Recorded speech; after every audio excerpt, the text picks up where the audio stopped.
dan bagaimana konsentrasinya pada waktu membaca parita. Apa kita mikir terjemahannya seperti Budang sarang kejami, kami berlindung pada Buddha, atau gimana? Oh, ya. Ke arti atau ke sudah konsentrasi atau artinya apa? Konsentrasinya ke parita itu, apalagi tidak pakai buku. Berani tidak konsentrasi baca parita, bunyi motor liwat kita dengar motor, lupa parita sampai di mana. Kalau dua orang lumayan, kita lupa ini masih bunyi, kita ikut lagunya beres. Jadi sama kan di wihara begitu. Banyak yang baca parita pikirannya terbang. Kenapa saya tahu? Karena saya kadang-kadang juga begitu kan. Tapi karena yang lain baca parita bunyi, ya saya tahu kemana aja. Ikut langsung. Coba kalau sendirian baca parita kaget. Ada kucing lompat. Kucing. Parita tadi ndi? Sudah kemana? Sudah lupa parita itu di mana. Nah, ini cerita mistik. Believe or not story ya ini. Tapi saya yang alami. Satu waktu, ya mungkin yang tua-tua tahu, saya dengan Bante Win akan ke Malang. Tapi waktu bus Cipto itu start dari, ada dulu bus namanya Cipto.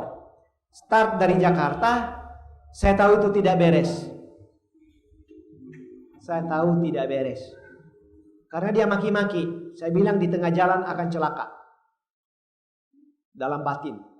Lalu saya berpikir, saya akan coba tangkis. Parita Manggala, ya kalau mau bilang dihafal ya memang sudah dihafal. Dan kalau parita itu muncul, metraliur keluar, tidak berhenti sampai selesai. Dan itu dihitung 35 menit. Udah hafal. Lalu saya mulai baca parita sejak dia maki-maki itu. Sampai sudah lewat Pekalongan, sudah mau masuk Batang, saya masih baca parita. Tidak pernah selesai. Salah terus, balik lagi dari pertama. Ulang. Padahal sampai di Batang itu, lewat itu pabrik kain itu, saya sudah kecapekan karena sudah jam 12 lewat. Sudah capek saya. Saya sudah mau menyerah. Tapi saya masih coba baca parita. Tapi akhirnya saya kecapekan, saya berhenti. Saya pikir sudah lewat, nggak jadi. Aku berhasil. Tapi kira-kira 5 menit kemudian, bus itu nabrak pohon. Ya lumayan, gigi saya patah. Bukan patah apa ya, ini giginya patah ya. Sini gigi patah di atas ini memang. Bante Win kena di sini dia. Nah konyolnya, akhirnya dibawa ke rumah sakit apa di sini. Ya sesudah Batang apa? Gringsing lalu terus Kendal, di Kendal, rumah sakit Kendal. Di situ nggak diperdulikan, pasien bus nggak diperdulikan. Tapi waktu itu Pak siapa itu Jamu Jago masih hidup. Nah Pak Panji dengar Bante Win itu dan saya juga kena, datang bawa ambulans. Baru kita jadi orang besar waktu itu. Dikira biku itu apa dan apa, nggak dipedulikan. Nah tapi saya lumayan. Saya disuruh berbaring di meja operasi. Karena hidung saya ini pecah.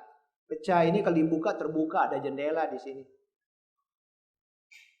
Nah gigi memang sudah patah. Jadi ini mesti dijahit. Saya tidak tahu dari mana itu berpikirnya muncul. Tapi waktu benang-benang diikatkan, kan kalau dijahit mesti diikat itu benang. Nah pas dia ikat, dia tarik, kepala saya ikut terbawa ke atas karena dia tarik itu. Tapi yang ada di pikiran saya waktu itu, ikan yang seperti saya pancing dulu. Kalau kena saya tarik begitu. Nah itulah bahayanya orang. Kalau nanti mau mati, pikirannya mikir perbuatan jelek yang dulu. Bahaya itu. Kalau saya mati lalu saya ingat, sebelum mati saya ingat itu, bahaya saya. Syukur-syukur saya akan lahir cuma dengan bibir sumbing nanti. Atau mulut berantakan. daripada saya welcome to hell yang paling bawah itu, lebih celaka lagi. Nah, tapi itulah bagaimana mengendalikan pikiran menjelang mati itu. Kalau di rumah sakit kita lebih gampang, tinggal lihat aja itu alat bunyi-bunyi itu yang tadi. Kalau dia sudah mau mendatar, nah udah baca parita cepat-cepat, aku udah mau mampus nih. Nah, baca parita aja. Pikiran yang baik-baik. Tapi kalau seperti itu kan tidak tahu dari mana pikiran itu muncul. Atau kita lagi jalan di peterongan situ, polisi mengejar orang, tembak. Pelurunya nyasar mencium pipi kita, tembus di atas sini. Ya mati. Nah, pikiran terakhir waktu itu di peterongan waktu lagi jalan, pikir apa itu? Kalau cuma lihat itu kaset-kaset bagus, masih lumayan. Tapi kalau lihat itu pelayannya yang seksi, wih cakep juga lu. Pas lagi mikir dia bengkok-bengkok, peluru datang. Lahir paling kurang jadi bengkok. Seks tak normal. Nah itu saat mau mati itu pikir apa? Nah kecuali pikiran kita terkendali dengan bagus semua. Ya itu jawaban saya. Ada pertanyaan lain mana tuh?